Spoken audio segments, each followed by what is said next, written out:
Yesterday, in my view, one of the darkest days in the history of our nation. An unprecedented assault on our democracy. An assault literally on the citadel of liberty in the United States Capitol itself. An assault on the rule of law. An assault on the most sacred of American undertakings, ratifying the will of the people in choosing the leadership of their government. All of us here grieve the loss of life, grieve the desecration of the people's house. But what we witnessed yesterday was not dissent, it was not disorder, it was not protest, it was chaos. They weren't protesters. Don't dare call them protesters. They were a riotous mob, insurrectionists, domestic terrorists. It's that basic, it's that simple. And I wish we could say we couldn't see it coming. But that isn't true. We could see it coming. The past 4 years, we've had a president who's made his contempt for our democracy, our Constitution, the rule of law, clear in everything he has done. He unleashed an all-out assault on our institutions of our democracy from the outset. And yesterday was but the culmination of that unrelenting attack. He's attacked the free press, who dared to question his power, repeatedly calling the free press the enemy of the people. Language at the time he first used it, I and others said, has long been used by autocrats and dictators all over the world to hold on to power, the enemy of the people. Language that is being used now by autocrats and dictators across the world, only this time with the imperator of an outgoing president of the United States of America. He's attacked our intelligence services, who dared tell the American people the truth about the effort of a foreign power to elect him 4 years ago, choosing instead to believe the word of Vladimir Putin over the word of those who've sworn their allegiance to this nation, many of whom had risked their lives in the service of this nation. He deployed the United States military, tear-gassing peaceful protesters in pursuit of a photo opportunity in the service of his re-election, even holding the Bible upside down. The action that led to an apology from the chairman of the Joint Chiefs of Staff and an outspoken denunciation of the use of military for domestic political purposes from scores of former military leaders and secretaries of defense, led by Secretary Cheney. He thought he could stack the courts with friendly judges who would support him no matter what. They were Trump judges, his judges. He went so far as to say he needed 9 justices on the Supreme Court because he thought the election would end up in the Supreme Court and they would hand him the election. He was stunned, truly stunned, when the judges he appointed didn't do his bidding, instead acted with integrity, following the Constitution, upholding the rule of law, not just once or twice or 3 times, but over 60 times. Let me say it, over 60 times.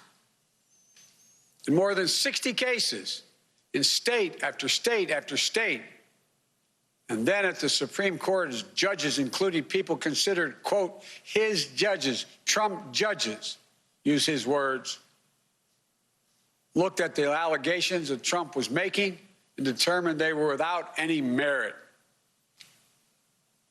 Nothing was judged to put this election in question or doubt by any of these judges. You want to understand the importance of democratic institutions in this country? Take a look at the judiciary in this nation. Take a look at the pressure it was just subjected to by a sitting president of the United States of America.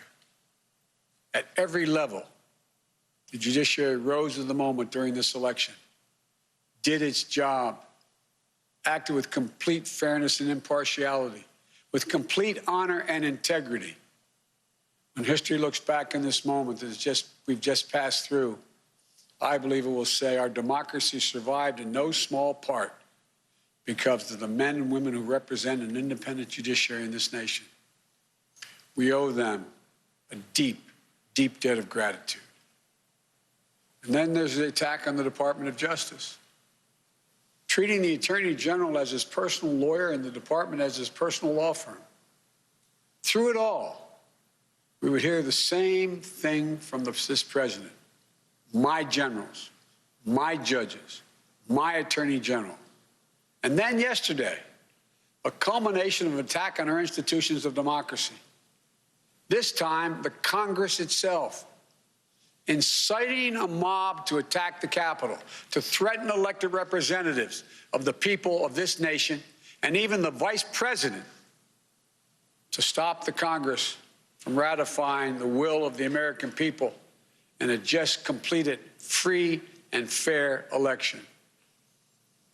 Trying to use a mob to silence the voices of nearly 160 million Americans who summoned the courage in the face of a pandemic that threatened their health and their lives to cast that sacred ballot.